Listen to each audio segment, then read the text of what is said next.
Hi guys, welcome back to another video. तो आज का मेरा टॉपिक ये है कि इस बाइक में, जैसे कि मैं पहले भी बता चुका हूँ मेरी लास्ट वीडियो में, कि इस बाइक में इंजन के रिलेटेड एक बड़ा काम आ चुका है, यानी कि इसका इंजन ब्लॉक पड़ना है, जिसमें सिलेंडर किट आती है। यानी कि आपका उसमें पिस्टन होगा, रिंग्स होंगे, हेड सिलेंडर होगा। उसके अलावा हम इसे खुलवाने के बाद देखेंगे और क्या क्या इसमें इशू निकलते हैं। ऑल इन ऑल मैंने इसका रिसेंटली एक काम और कराए हैं। इसका हेड का काम पहले ही हो चुका था, वेल्व्स का।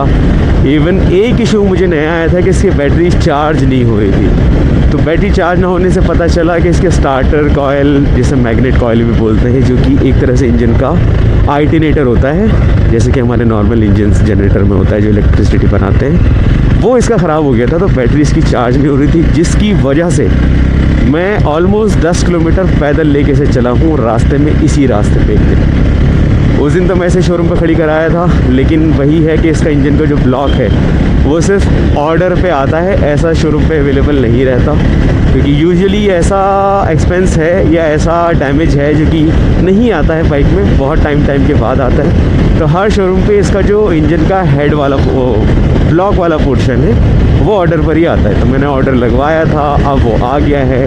तो मैं जा रहा हूँ फ़िलहाल मुरादाबाद शोरूम पर इसका ब्लॉक रिप्लेसमेंट कराने। एंड इससे क्या प्रॉब्लम आ रही है वो मैं तुम्हें बताता हूँ। तो बाइक चलने में तो अब कोई प्रॉब्लम नहीं है, क्योंकि हेड का काम हो चुका है। बट ये बाइक इंजन ऑयल बहुत ज़्यादा कंज्यूम कर रही है। अगर मैं 1000 किलोमीटर इसे चलाता हूँ तो ऑलमोस्ट 1 लीटर इंजन ऑयल ये बर्न आउट कर देती है।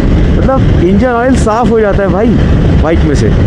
और एक दिन तो ये भी हुआ है मेरे साथ कि मैं जा रहा था, मुझे पता नहीं था कि इंजन ऑयल ज़्यादा खा रही है गाड़ी, क्योंकि उतना दिख नहीं रहा था। सिर्फ हाई रेव्स पर ब्लैक स्मोक दिख रहा था एग्जॉस्ट सिस्टम से निकलता हुआ। अब मैं ऐसे बैठा हूँ तो मुझे क्या ही दिखेगा, पीछे ब्लैक स्मोक निकल रहा है। तो अब मैं जब 120 पे था तो बाइक एकदम से, मतलब इंजन एकदम से बंद हुआ, जैसे जैम हो गया हो, एक टाइम से इंजन सीज़ हो गया एक टाइप से। तो मैं फिर 60-70 चल के शोरूम पे पहुंचा। वहाँ जाके पता चला कि इंजन में इंजन ऑयल ही नहीं है, इंजन सूखा पड़ा है। तो उस दिन मेरा इंजन बच गया। टाइमिंग चेन और कुछ चीज़ें उस दिन भी डैमेज हुई थी। तो इसमें थोड़ी सी मेरी लापरवाही है, क्योंकि ये खर्च इसका लास्ट ईयर आ गया था, ये वाला डैमेज। बट मुझे शोरूम वालों ने बोला कि आप अभी मत कराओ, अभी चलाओ वैसे ही, क्यों फालतू खर्च करना है, 10 से 15 हज़ार का खर्चा है, अभी मत कराओ। लेकिन उसकी वजह से मैं रास्ते में एक बार फंस चुका हूँ। अभी इस बाइक में सिर्फ एक इंजन किट या सिलेंडर किट का काम रह गया है। सिलेंडर किट डलने के बाद में ये बाइक टोटली न्यू हो जाएगी। इंजन के रिगार्डिंग इसका सारा ही काम अपग्रेड हो जाएगा। और जितना हमने इस पर हाथ आजमाया है, जितना इसे भगाया है, अभी भी इजीली 140 जा रही है। इस रोड पे मैं आ रहा था, अभी चलने में भी कोई इशू नहीं है। But engine oil he consume कर रही है, और मैं इंजन ऑयल नहीं डालूंगा तो प्रॉब्लम फिर वही होगी कि इंजन सीज़ भी हो सकता है। लाइफ में पहली बार इसने मुझे धोखा दिया है। अभी कुछ दिन पहले मैं शोरूम पे जा रहा था, लेकिन रास्ते में मैं ऐसा फंसा उस दिन कि मेरी हालत बुरी हो गई। मैंने 8 से 10 किलोमीटर इस रोड में पैदल खींचा, क्योंकि शोरूम के अलावा कुछ हो नहीं सकता इस बाइक का शोरूम के बिना। और स्टार्ट ये हो नहीं रही थी। इशू उस दिन ये था कि बैटरी ये डाउन कर रही थी। अब मैं बैटरी चार्जर पे अलग से लगवा के चार्ज फुल करा के निकला तो बैटरी चार्ज हो नहीं रही थी। अब इसका फ्यूल इंजेक्शन है, स्पार्क प्लग है, वो सब चलते करंट से है। और जब बाइक में करंट बन ही नहीं रहा तो वो सारा ही करंट उससे ले रही थी, बैटरी से। बैटरी में जब तक जान थी बाइक चली।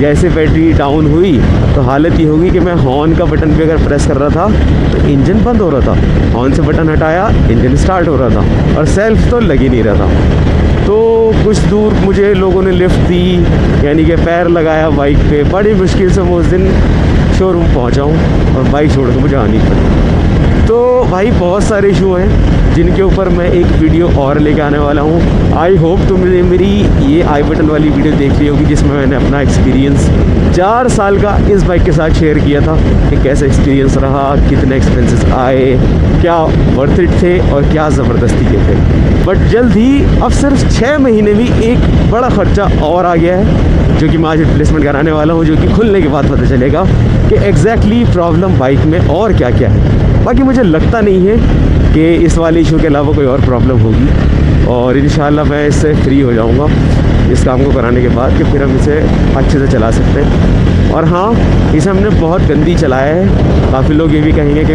कह रहे हैं ऑलरेडी वीडियो पे कि मेरी 37 चल गई है, उसमें ज़्यादा एक्सपेंस नहीं है, लेकिन भाई चलाई में बहुत फ़र्क पड़ता है बाइक पे आपकी जैसी चलाई है। मुझे ये सब बहुत हाथ आजमाने की आदत है। कभी मैं इसमें 100-120 से नीचे नहीं चलता यूजुअली अगर मैं हाईवे पर, और वही भी एक बड़ा रीज़न है कि हमने इस पर बहुत एक्सपेरिमेंट करे हैं, आफ्टर मार्केट एग्जॉस्ट लगाए हैं, वीडियोस के लिए हमने इसकी टॉप स्पीड बहुत अचीव करी है। दिल्ली, देहरादून हमने बहुत इससे नापा है, और हाई स्पीड पे। तो अभी हाई कंप्रेशन इंजन है, लेकिन है तो एक क्रूज़र वही बाइक ना, तो स्पीड के लिए तो बनी नहीं है। फिर भी इस बाइक में मेरा सिर्फ एक ये फ़ायदा है कि ये एक क्रूज़र बाइक होने के बाद भी स्पोर्ट्स बाइक वाला मज़ा मुझे देती है। तो एक दो बाइक वाला मज़ा मुझे इस बाइक के साथ मिलता है। इंजन का quick shift nature, energetic performance, जैसे तुम देख सकते हो, ज़रा सा रेव करा और ये एकदम 100 क्रॉस कर देती है, पता नहीं चलता। सिर्फ फोर्थ गियर में 120 तक भी गए हैं हम इससे। और वही एक रीज़न है कि अगर आप अनप्रिपरेड गियर में एक हाई स्पीड अचीव करोगे तो उसके इंजन पे इफ़ेक्ट्स तो आनी है, और हमने इसमें बहुत अलग अलग तरीक़ों से एक्सपेरिमेंट किए हैं। और मैं तुम्हारे लिए करता रहता हूँ, क्योंकि देखो जो कुछ आज ये 9000 पे हमारा चैनल है, और जो कुछ है वो इसी बाइक से शुरू हुआ था। तो इस लाडो को तो मैं नहीं नाराज़ कर सकता, मतलब ये ली थी उसके बाद ही मेरा यूट्यूब का करियर शुरू हुआ था। आज जो कुछ है अल्हम्दुलिल्लाह, जितने लोग हो तुम सब क्रीम हो मेरे लिए, और ये उस क्रीम का बेस्ट पार्ट है कि इससे हमने सब कुछ शुरू किया था जो कुछ आज यूट्यूब पे कर रहे हैं। तो जल्द ही मैं तुम्हारे लिए एक वीडियो ऐसी लेके आऊँगा जिसमें इसके इंजन के काम के रिगार्डिंग मैं सभी अपडेट्स दूंगा कि तुम्हें अपने इंजन को कैसे मेंटेन करना है। E20 वाली वीडियो भी आई होप तुमने देख ली होगी कि E20 से अब ओल्ड जावा बाइक्स पे या ओल्ड अदर बाइक्स पे क्या इफ़ेक्ट आएंगे, तुमको कैसे प्रिकॉशन लेने हैं, कैसे अपने इंजन को सेफ रखना है। आई होप तुमने देख ली होगी। बाइक चलने में अभी भी कोई प्रॉब्लम नहीं है। देखो फोर्थ में 120 कब चली जाती है पता नहीं चलता। चलने में बाइक में अभी भी कोई प्रॉब्लम नहीं है। इवन एक इफ़ेक्ट मैंने और देखा कि जब से मैंने साइड मिरर निकाले हैं इसके, जब से मुझे थोड़ी सी बाइक और चलाने में इजी लग रही है। हैंडल बार थोड़ा सा मुझे मतलब हल्का लग रहा है, हल्का फुल्का, जबकि हैंडल साइड मिरर से कोई वेट नहीं था, लेकिन बल्कि सा तो लगता ही था एकदम से। थोड़ा सा कभी कभी कट मारने में और कभी कभी थोड़ा सा ऐसे करके निकलने में ऐसे वो भारी लगता था मिरर्स के साथ में। जब से मिरर निकाले मतलब ऐसा लगता है कि मैं एक स्पोर्ट्स बाइक ही चला रहा हूँ, वैसा ही लगता है। जबकि हाँ, मैं अपने साइड मिरर्स को बहुत मिस कर रहा हूँ, क्योंकि उनसे मुझे ये फ़ायदा था कि मैं चलते चलते ज़रा से एक स्लाइटली ब्लिंक से मैं देख सकता था कि पीछे कौन है। बट अब वो मैं मिस करता हूँ। मुझे अगर एकदम से देखना हो पीछे तो मैं नहीं देख सकता, और हेलमेट में पीछे देखना थोड़ा सा टफ होता है, ये गर्दन मोड़नी पड़ती है। तो वो एक तो ड्रॉबैक है मिरर्स निकालने के बाद, लेकिन बाइक थोड़ा चलाने में मज़ा आ रहा है। तो फाइनली बाइक खुल चुकी है। अब इसका काम शुरू हो चुका है सिलेंडर किट का। ये पूरा ही पोर्शन उतरेगा और उसके बाद पता चलेगा कोई और इशू है कि नहीं। बाय द वे, इस टोटल डैमेज एंड एक्सपेंसेस के रिगार्डिंग में जल्दी एक सेपरेट वीडियो पोस्ट करूंगा, जिसमें मैं इसके रिप्लेसमेंट के रिगार्डिंग कंप्लीट इन्फॉर्मेशन दूंगा। ये रात और मैं अब निकल रहा हूँ घर, क्योंकि बाइक में काफ़ी लंबा काम था। बट इंजन हेड रिप्लेसमेंट इसका हो गया है। बट प्रॉब्लम इस बाइक में अभी भी एक ये है कि इसका इंजन एरर नहीं जा रहा। ये उन्होंने रिमूव करके दिया था, बट ये दोबारा आ गया है। तो ये इशू मेरी भी समझ के बाहर है, उनकी भी समझ के बाहर है कि ये क्यों नहीं कर रहा। ये आई थिंक ECU में इसके इशू हो गया है, और ये थ्रॉटल बॉडी वाला ही आता है एरर।